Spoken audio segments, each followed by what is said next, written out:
What is up, everybody? Welcome to DFS by the Numbers. This is my full card breakdown and prediction video for UFC Rio. We have Mateusz Gamrot going against Charles Oliveira, getting right back into it for a very fun card in Brazil. And yeah, looking forward to the card. Love the main event. You know, anytime Charles Oliveira fights, I'm looking forward to it. Lots of good fights on this card. Can't wait to break it all down before we do so. If you guys can do me a couple favors, like the video, subscribe to the channel. I'm getting really close to 30K, trying to reach that 30K goal by the end of 2025. Have a couple months to do it. Less than 500 subs away, so help me out. Hit the sub button and also leave me a comment. You know, comments go a long way, helps out the algorithm, and do appreciate all the comments as well. And if you do want to go the extra mile and support me more and get a ton more content, check out dfsbythenumbers.com. But a couple things to get into before we get into the breakdowns. We got to shout out the winner for the Significant Strike contest last week, and the winner is Tyson Scott. Shout out to Tyson. 32 Significant Strikes was his guess. The correct answer, 32 Significant Strikes in the Alex Pereira Magomed Ankalaev fight. Shout out to Tyson. Tyson, hit me up on Twitter or Instagram with your PayPal or Cash App, and I will get you your winning, sir. Great guess. You got it done. Next, new segment. It is called Comments of the Week, where I'm going to be featuring the best comments of the week. And let's get into it. So, we will start top left. Shout out to Daniel Forrest, my guy.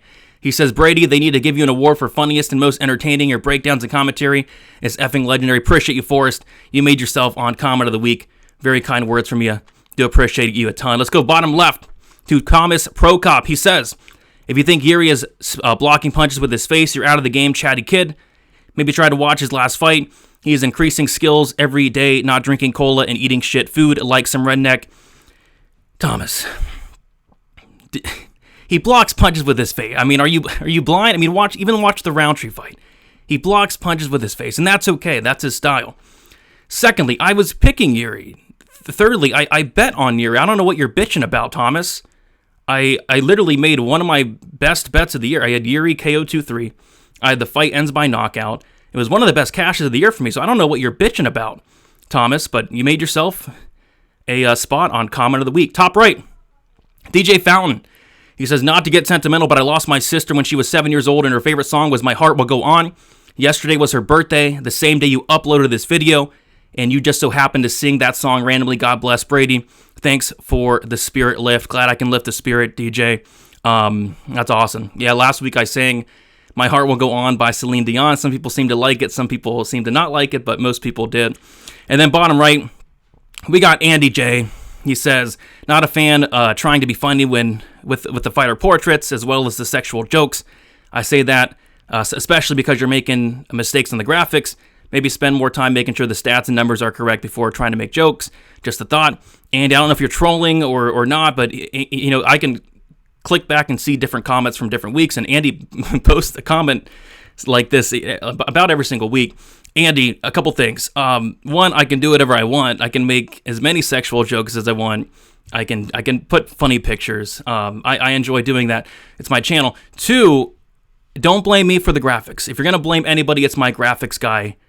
I am not responsible for that. So I will hit up my graphics guy. All complaints go to him, not me. But appreciate Andy J for watching. All right. Comments of the week. Shout out to all four comments. All four commenters, you guys made it on the comments of the week. And if you comment down something, maybe you can find your way onto comment of the week. All right, let's get into the fights. We got first fight of the night, Luan Lacerda going against Simon Oliveira. We got Lacerda, 32 years old. Oliveira, 34 years old. Lacerda, a minus 260 favorite. Oliveira, a plus 220 underdog. So, yeah, I mean, last fight for Simon Oliveira was against David Martinez. And I remember that fight week. And I remember hearing an interview with Simon Oliveira saying something along the lines of he had a very bad accident while training and ended up in the hospital, and he almost died. He almost died during this accident. You know, borderline, you know, probably shouldn't be ever fighting again. And once I heard that, I'm like, okay, I was already on Martinez KO 2-3, wanted to add on to the Martinez KO, and then he ended up looking so bad, Oliveira, in the Martinez fight. He ended up getting knocked out in the first round. So, yeah, I'm just not convinced this guy should even be fighting. And prior to the significant injury or whatever he went through, he wasn't that great to begin with. He has no takedown defense. He has no cardio. He has no durability. I'm just not really sure what Simon Oliveira is good at. I mean, this is a very low-level fight. And then you got Lacerda, who's a big favorite in this matchup. Lacerda is 0-2 in the UFC, and he's sitting as a minus 260 favorite. With that said, though, I do think he's a lot better than he's shown. He lost to Damon Blackshear and Cody Stamann, two really respectable guys and opponents, but he's taken about a 2-year layoff, Lacerda. So it's like, what's this guy been up to? So, yeah, I mean, I got to go Lacerda here by default. I mean, I'm not picking Simon Oliveira to beat literally anybody in the UFC. I think Lacerda should be able to get takedowns here at will, just avoid that guillotine, stay on top, and potentially find a submission of his own or ride out a decision. So, Lacerda should get the job done. And should get the job done, I'll say by decision. But this is a very sketchy fight with two very sketchy fighters that arguably should not be in the UFC. Up next, we got Julia Polastri going against Karolina Kowalkiewicz. We got Polastri minus 450, Karolina plus 350. And yeah, Karolina, 39 years old at this point. In the strawweight division, not too often we see 40-year-olds have a lot of success at these lower weight classes, unless you're like Angela Hill. He was one of the few cases, but yeah, I mean, Polastri, I think she's just better everywhere, especially at both stages of their career. She's 27, she's 12 years younger. I think she's the better striker, the better wrestler, the better grappler, just, better wherever the fight goes. I mean, I think it could be a little bit closer than the fight does indicate. Karolina, she's a tough girl. Has decent volume on the feet, but I think Polastri is going to be the one coming forward, landing the bigger shots, the more eye-catching shots. It's going to be in Brazil. She's Brazilian, so kind of imagine it's going to be a Polastri and a Polastri by decision here. So Polastri, I think she gets it done and gets it done by decision in this one. Up next, we have, honestly, one of my favorite fights on the card. We got Lucas Rocha going against Stuart Nicoll. I think this is a very fun and exciting fight, flyweight fight. We got a very closely lined fight. It's Lucas Rocha minus 125, Stuart Nicoll plus 105. And yeah, Stuart Nicoll made his debut against Jesus Aguilar, and I was hyped up for Stuart Nicoll. I liked what I saw from the guy. The wrestling, the grappling's really slick, and he has nasty ground and pound. This guy's a monster once the fight gets to the mat. And he was looking great in the Aguilar fight. He actually took his back. He almost flattened him out and pounded him out, it was looking like. And then he made a mistake, got into a guillotine against Jesus Aguilar, which that's Aguilar's best weapon, and got caught. But, I think Stuart Nicoll's a very talented grappler. On the flip side, you got Lucas Rocha, who's very young, 25 years old, and this guy brings, the most killer-be-killed style you're going to see. He has no striking defense. I've seen him dropped, multiple times, and he has absolutely no takedown defense, but he's extremely dangerous. He has a lot of power on the feet. I've seen him land multiple flying knees and knock guys out. Lucas Rocha is no joke once the fight's standing, and it's really going to come down to who is able to implement their will.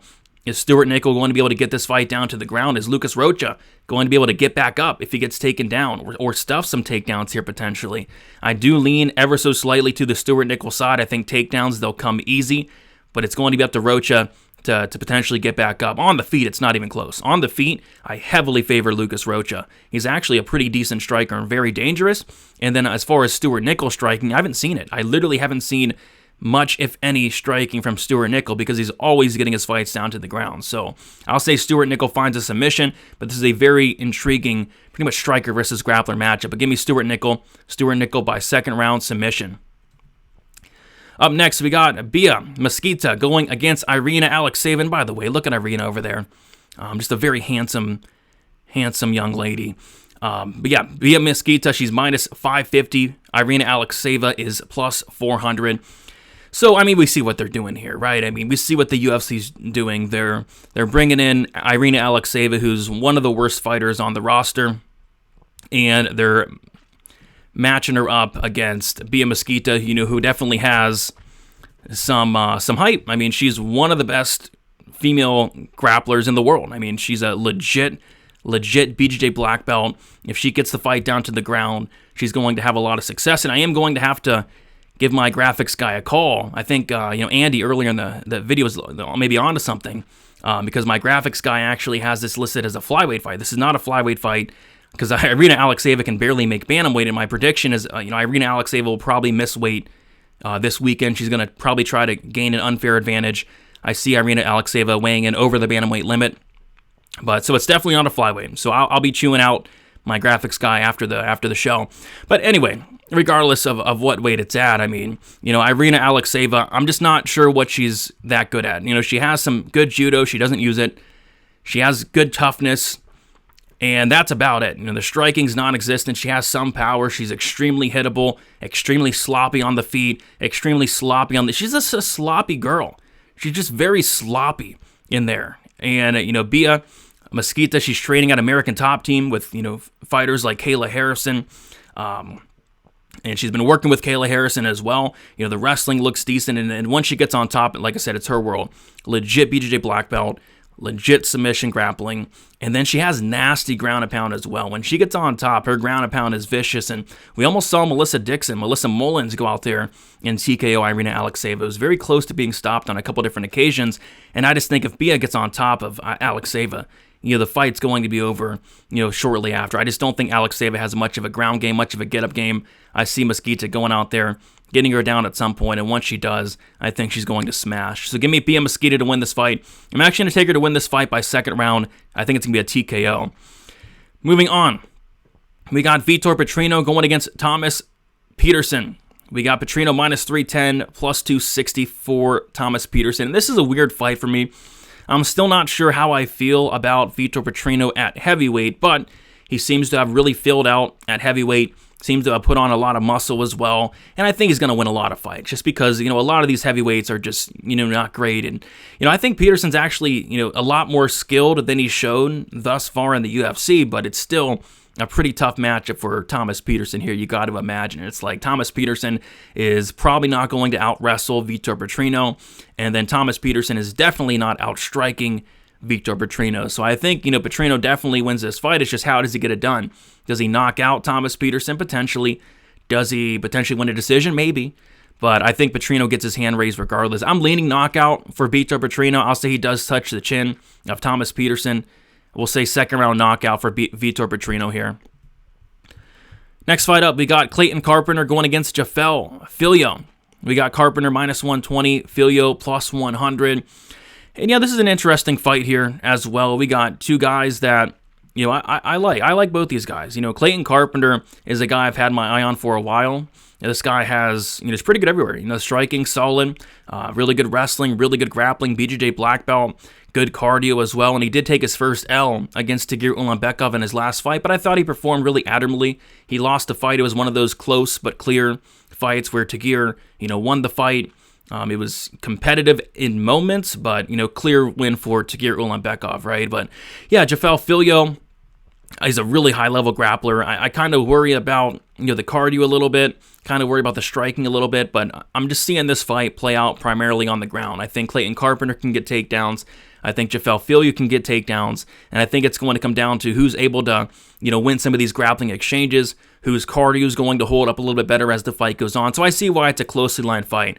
I favor the striking of Carpenter on the feet. I favor the wrestling of Carpenter, but Jafel Filho probably the more dangerous grappler when the fight hits the mat. I like the cardio a little bit better of Carpenter, so I'm leaning the Carpenter side ever so slightly. I would have not minded to, get him at plus money, but, money's came in on Carpenter throughout the week, and at this point, I'm definitely staying away. But I'm going to take Carpenter to win a decision.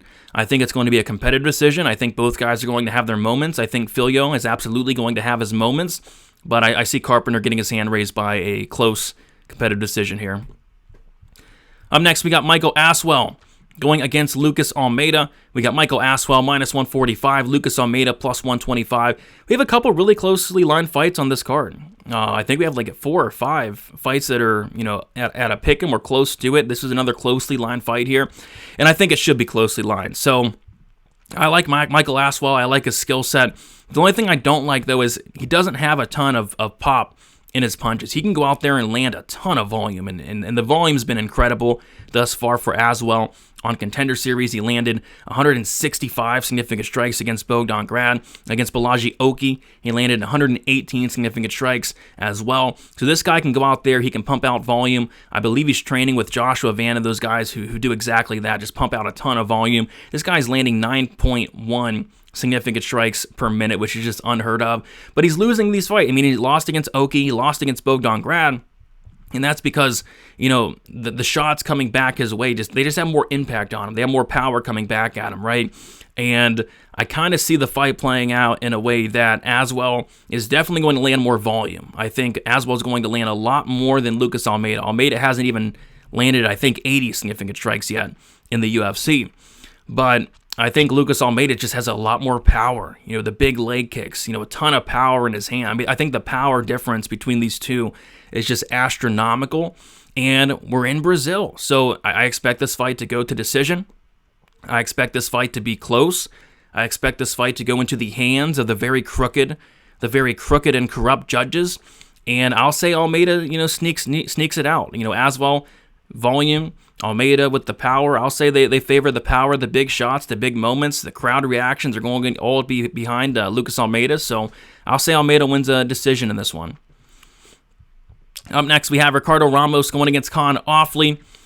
So we have two guys that I'm always looking to fade. I'm always looking to fade Ricardo Ramos any chance I can get, and I'm always going to be looking to fade Con Ofli. So when we get two fades going against each other, I typically just want to stay away. But I mean, Ramos should win this fight, but I've said that so many times. I think Ramos is a skilled fighter.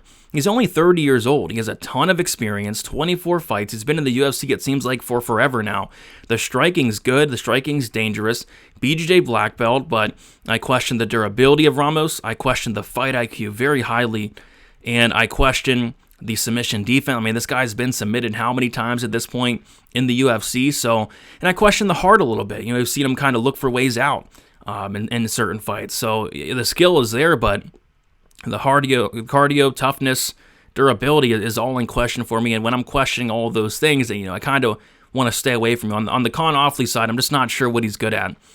I don't think he has the best chin. I don't think he has the best grappling. I don't think he has the best wrestling. I don't think he has the best strike. I don't think he has the best anything, to be honest. But it's one of those instances where Ricardo Ramos, might beat himself. He might beat himself. Potentially would be how Ramos loses this fight. Maybe getting caught in something, maybe making a mistake, because he makes a ton of mistakes. So I'm going to pick Ramos just because I think he's the much more skilled fighter. I really don't think it's close, but sometimes the more skilled fighter doesn't always win. But I'm going to take Ramos to win. I'll say he wins this fight by decision.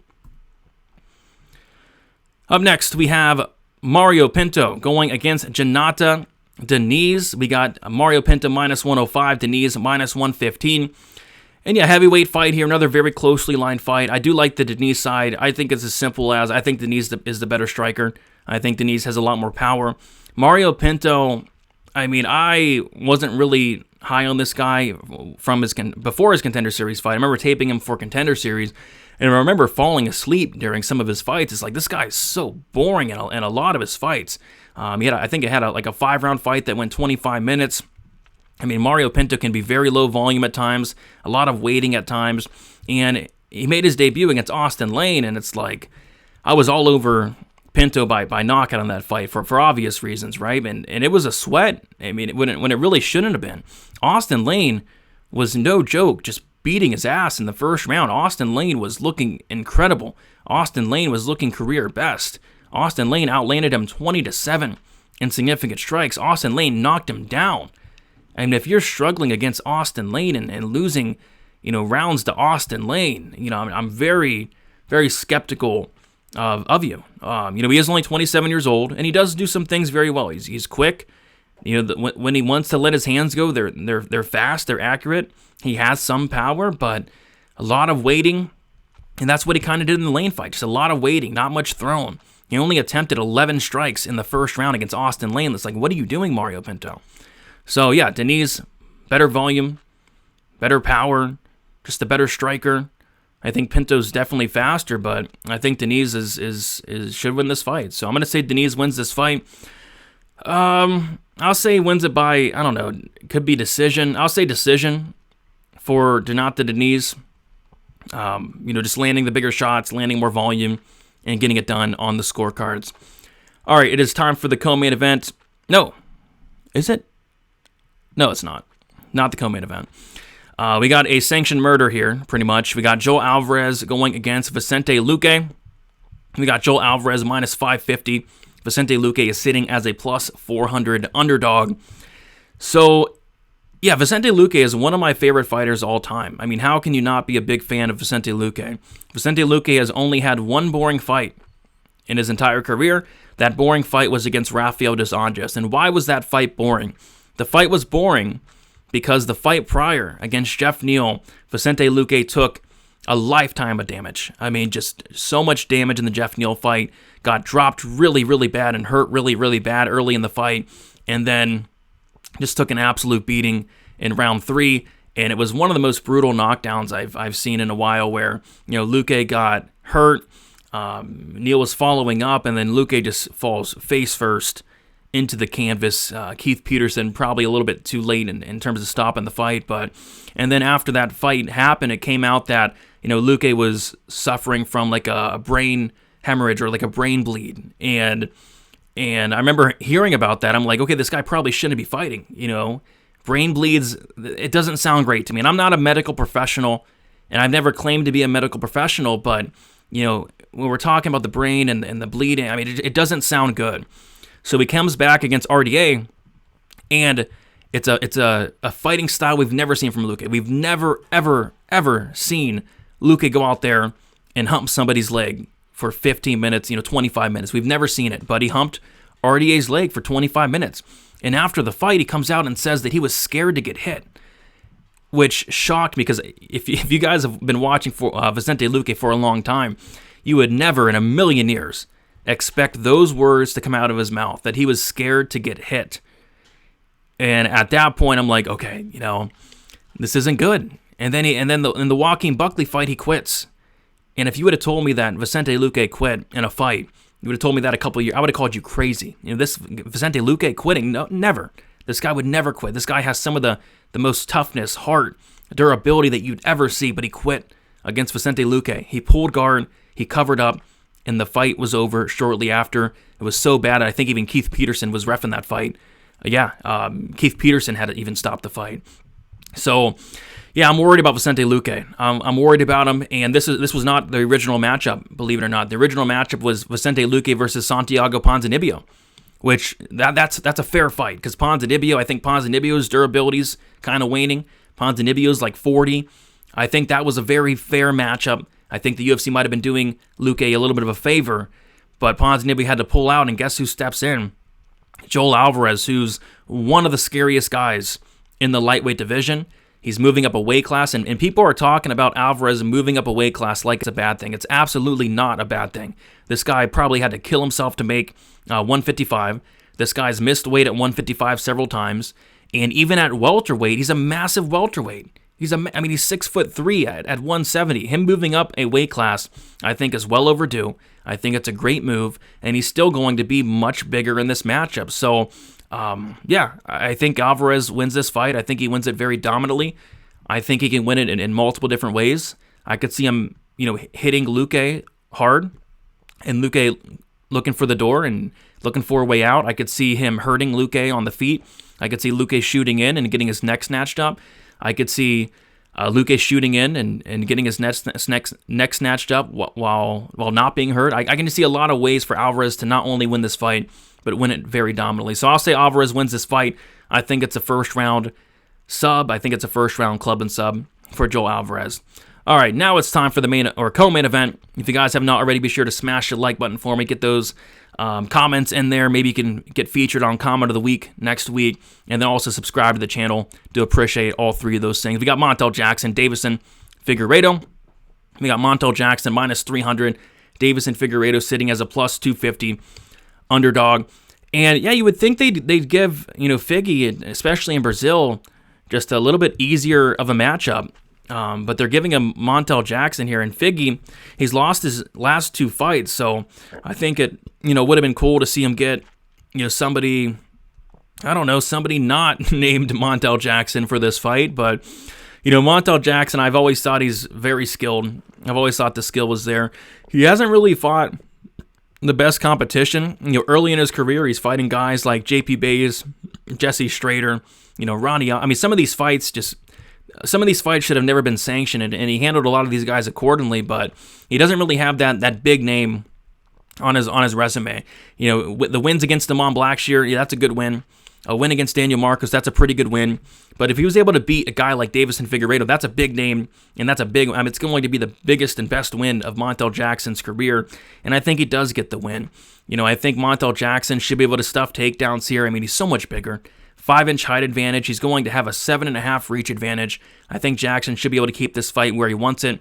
I don't think he's going to want to take down Figueiredo. If he wants to, he can, but I think what he's going to try to do is just, keep this upright and then try to knock him out. Montel Jackson has some of the best power in the bantamweight division. This guy has like 11 or 12 knockouts or knockdowns in the UFC. He's knocking guys down left and right, and I think there's a good chance that although Figueiredo is a durable fighter, I think there's a good chance we see Montel Jackson knock out Deiveson Figueiredo. Deiveson's taken a lot of damage. He's been in a lot of wars. He's now 37 years old.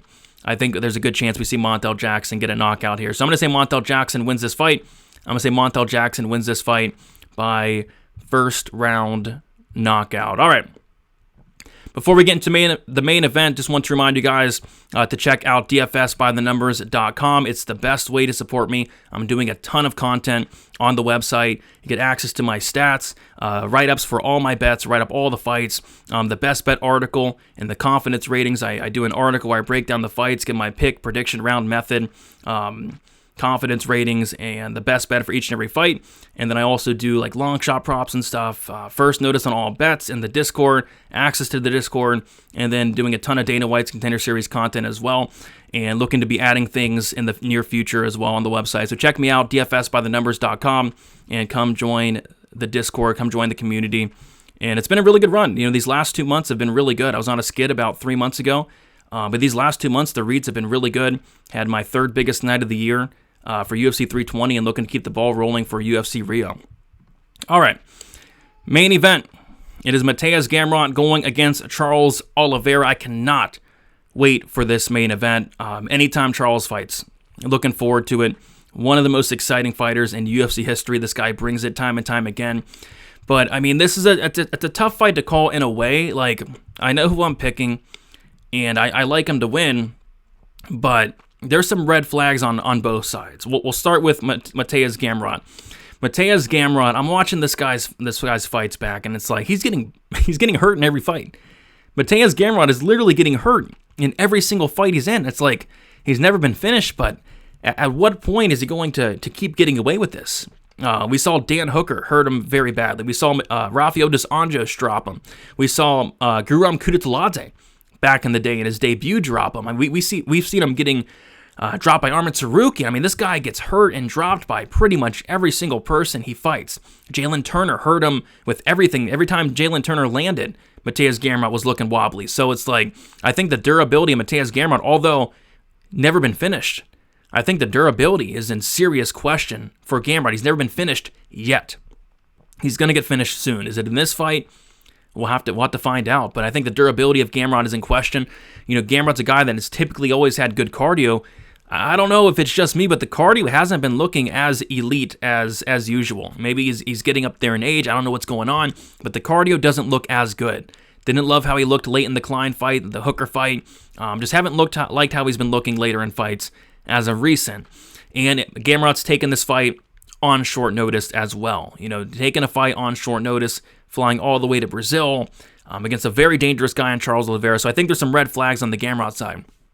But with all those red flags on the Gamrot side, we can't ignore all the red flags on the Oliveira side. Oliveira just almost died a couple months ago against Ilia Topuria. I thought Ilia Topuria almost killed him. That was a brutal knockout loss. And that was back in June. Late June, which wasn't long ago. 2.5 months ago. It wasn't that long ago. You got to take time off. Especially if you're Oliveira, who, this guy has, almost 50 fights? It's going to be his 47th fight, I believe. You got to take time off if you're Charles Oliveira. You got to take at least a couple months off. Take the rest of the year off. But he's coming back way too soon. And Oliveira, just like Gamrot, Oliveira gets dropped a lot. Oliveira gets dropped in a ton of his fights. I say Oliveira's durable, though, because he'll get dropped, but he'll kind of fight through it. But, both these guys are getting dropped. Both these guys, I don't think, have the best chin in the world. So how I kind of see this fight playing out is I think Oliveira's a little bit pissed off this week. I've been kind of getting that vibe that Oliveira's a little bit pissed off, seemed a little bit pissed off at media day a bit. People are talking about retirement, kind of pissing him off a little bit. Coming off of a brutal knockout loss, a title loss against Ilya, I think Oliveira's a little bit pissed off. So I think we're going to get a pissed off Oliveira. And how I see the fight playing out is it's going to be like any Oliveira fight. From the opening bell, Oliveira is going to pressure. He's going to pressure hard, which is key here. He's got to pressure Gamrot. He's got to pressure hard. He's got to land big shots. I'd be shocked if Gamrot didn't at least get dropped once in this fight. I'd be absolutely shocked. Can Gamrot get takedowns? Yes. But Gamrot's control is horrible. I mean, Gamrot's not really controlling it. I mean, even RDA, 40-year-old RDA was able to get up 10, 11 times. So, yes, Gamrot can get takedowns, but Oliveira can probably get back up and win this fight is on the feet, although Gamrot is a good striker. When the fight's on the feet, Oliveira just has the death touch. I mean, this guy Oliveira has so much power in his hands. He's going to be fighting at home in Brazil. This is a guy in Oliveira who's going to be more prepared for this fight. He was supposed to fight Rafael Fiziev. Gamrot's the guy coming in on short notice. So although Oliveira probably shouldn't be fighting this weekend, although Oliveira should have probably taken a lot more time off, I'm going to go with him here. I'm going to say Oliveira finds a finish. I'm going to say he's the first person to finish Mateusz Gamrot. I think it's going to be a war. I think somebody's getting served, and I think that somebody is going to be Mateusz Gamrot. He can't keep getting away with this. He can't keep getting away with getting dropped by Arman Tsarukyan, who's not really dropping anybody. You can't get away with getting dropped by 40-year-old RDA. You can't get away with getting dropped by Dan Hooker, Jalen Turner. You can't keep getting away with it, and I think it ends this week, and I think Charles Oliveira, the first person to finish Mateusz Gamrot, will say third round knockout for Charles Oliveira. There we have it. Thank you so much for watching. Again, sorry for the late releases. Once Contender Series is over, I'm going to be going back to Monday releases. It's just taping an extra 5 fights and doing an extra so much content for those five fights. It's a lot. So it kind of puts me behind a little bit, but we got week 10 of Contender Series coming up next week, and then after that I'll be back to the regular schedule, regular uploads Monday. Going to be doing some Draftkings videos, doing more live streams, maybe some fight campaign. It's going to be adding a lot more content from a UFC perspective, but Contender Series for 10 weeks, it really ties me up. It's a ton of work. Just a ton of work for Contender Series. So yeah, guys, that's about it. Best of luck. Like on your way out, subscribe on your way out, leave me a comment on your way out, and we will talk to you guys soon. See you later.